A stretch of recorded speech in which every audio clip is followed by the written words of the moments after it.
जीवन पथ के प्रदीप पढ़कर आपको सुना रहे हैं। आइए सुनते हैं स्वस्थ मन का रहस्य। साथियों, जो अपनी जिंदगी में कुछ करने में असफल रहते हैं वे प्रायः आलोचक बन जाते हैं। दूसरों की कमियां देखना, निंदा करना उनका स्वभाव बन जाता है। यहां तक कि ऐसे लोग अपनी कमियां, कमजोरियों का दोष भी दूसरों के सिर मढ़ देते हैं। सच यही है कि जीवन पथ पर चलने में जो असमर्थ हैं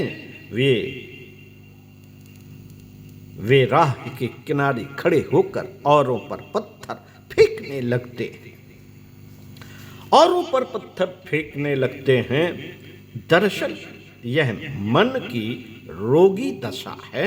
मानसिक ज्वर या मन को रोगग्रस्त स्थिति में ही मन की रोगग्रस्त स्थिति में ही मनुष्य ऐसे काम करता है। जब भी किसी की निंदा का विचार मन में उठे तो जानना कि अब हम भी इसी रोग से पीड़ित हो रहे हैं। ध्यान रहे, स्वस्थ मन वाला व्यक्ति कभी किसी की निंदा में संलग्न नहीं होता।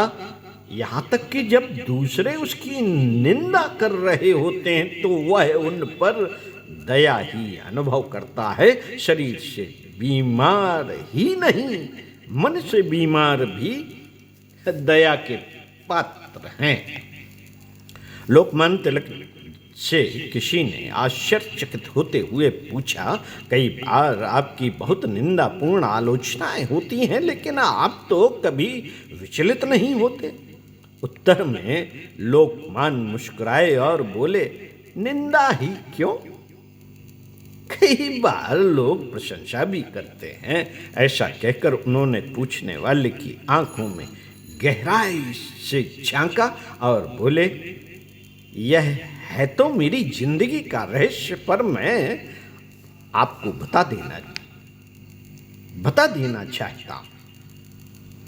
निंदा करने वाले मुझे शैतान समझते हैं और प्रशंसक मुझे भगवान का दर्जा देते हैं, लेकिन सच मैं जानता हूं और वह सच यह है कि मैं न तो शैतान हूं और ना ही भगवान।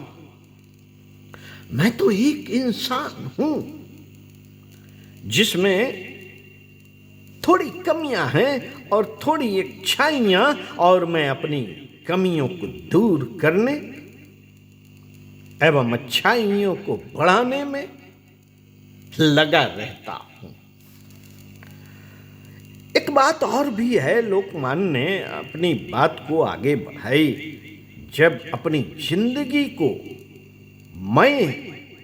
मैं ही अभी तक नहीं समझ पाया तो भला दूसरे क्या समझेंगे। इसलिए जितनी झूठ उनकी निंदा है उतनी ही उनकी प्रशंसा है। इसलिए मैं उन दोनों बातों की परवाह न करके अपने आप को और अधिक संवारने सुधारने की कोशिश करता रहता हूं। सुनने वाले व्यक्ति को इन बातों को सुनकर लोकमान्य तिलक के स्वस्थ मन का रहस्य समझ में आया। उसे अनुभव हुआ कि स्वस्थ मन वाला व्यक्ति न तो किसी की निंदा करता है और न ही किसी निंदा अथवा प्रशंसा से प्रभावित होता है। तो स्वस्थ रहिए, व्यस्त रहिए, कुछ अच्छा पढ़ते रहिए, कुछ अच्छा सुनते रहिए और सदैव मुस्कुराते रहिए। चलिए मिलते हैं पुनः आपसे अगले वीडियो में। ओम शांति।